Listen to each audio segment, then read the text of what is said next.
سلامونه او نیکې هیلې الله تعالی دې کې روغ او صحتمند اوسئ. تاسو ته ښه راغلاست وایم. موخه د نن ورځ درس مو دا ده چې د دوهم ټولګي زده کوونکي د فصلو په هکله بشپړ معلومات ترلاسه کړي او پوه شي چې په هر فصل کې موږ او تاسو کوم کارونه کوو.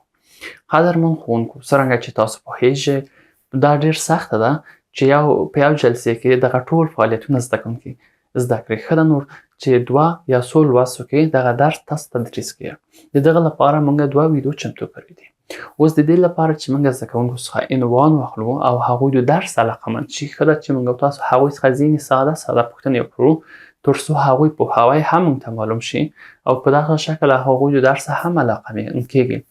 د بېلګې په توګه موږ کولی شو زده کوونکو څخه پوښتنې وکړو چې یو کال څو فصل لري او په کوم فصل د کال کې هوا ډېره توده اوسي، یا هم په کوم فصل د کال کې هوا ډېره سړه اوسي، یا هم په کوم فصل د کال کې پاڼې تویږي، یا هم په کوم فصل د کال کې بزګران خپل کار ته پیل کوي او همداسې نور پوښتنې موږ تاسو کولی شو.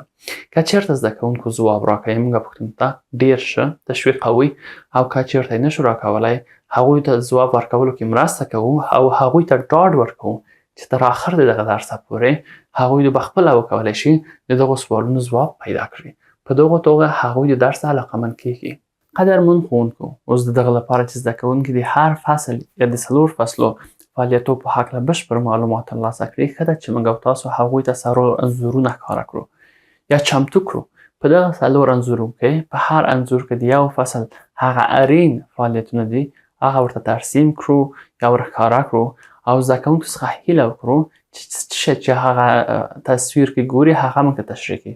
په دغه توګه هغوی د زیرمه د لغاتو هم ډیریږي او هغوی د هر فصل فعالیتو سره په بشپړ توګه آشنا کیږي. څرنګه چې تاسو تصویر کې ګورئ، تاسې د بیلګې په توګه مثلا د پسرلي لپاره موږ تاسو کولی شو د دغه تصویر څخه ګټه واخلو.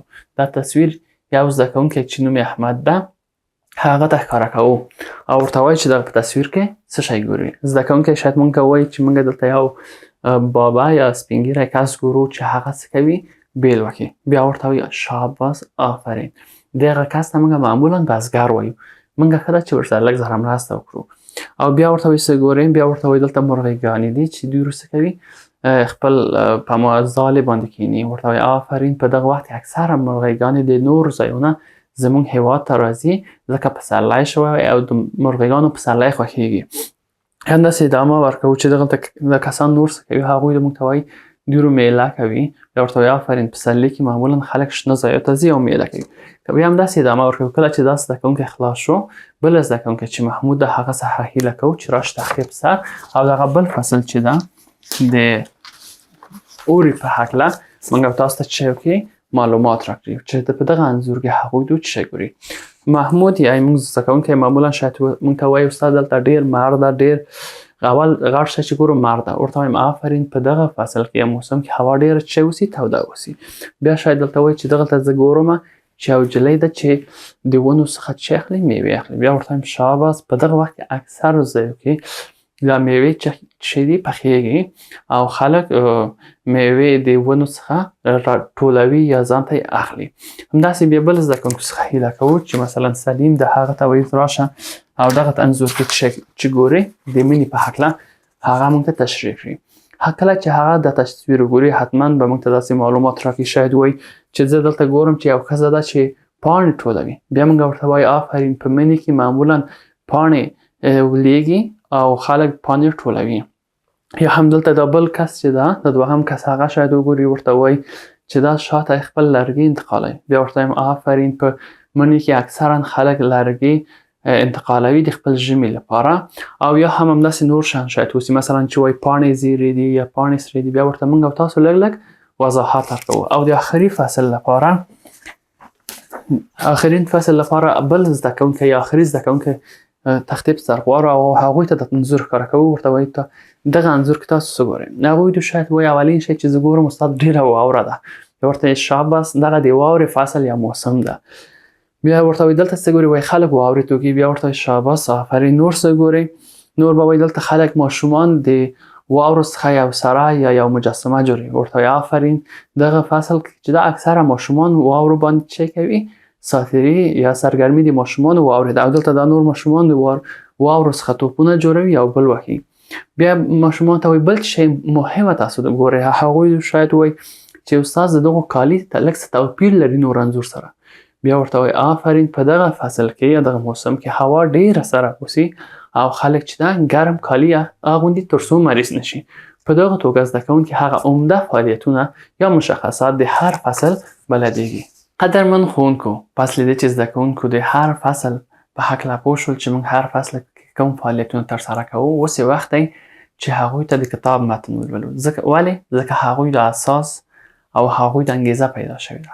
نور د دغه لپاره چې د کتاب متن لوستل هم سمه توګه زده کړي او درس ورته جالبه اوسي، موږ ورته وایو چې زه دغه متن تختې باندې لیکم او ښه ده چې تاسو په زوره په جګ اواز یې ورو ورو ولولئ او بیا زده کوونکو څخه هیله وکړئ په همدغه وخت کې چې تاسو وایئ لولئ هغوی هم خپل زړه کې ورو ورو دا متن وایي. پس له دې چې متن خلاص شو تاسو بیا یې ورته وایئ او بیا زده کوونکو ته وار ورکړئ چې تختې باندې راشي او دغه متن چې شی وکړي ولولي په نوبت باندې. مثلا زه دغه متن چې دا د پسرلي په هکله ډېر ورو لیکم او زده کوونکو ته یې په لوړ اواز وایم. مثلا وایم یو کال، داسې په زوره، کال څلور، بیا ورته وایم فصلونه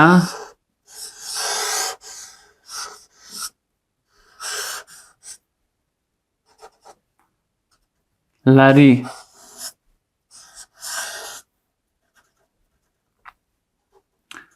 همداسې ادامه ورکړو تر اخره پورې. پس له دې چې لیکل مو خلاص شول، یو ځل بیا اوس په جګ اواز بیا زده کوونکو ته وایي تر څو ذهن کې کښېني. ورته وایي یو کال 4 فصلونه لري: پسرلی، اوړی، منی، ژمی. په پسرلي کې هوا ښه وي، هر څوک په کار پیل کوي.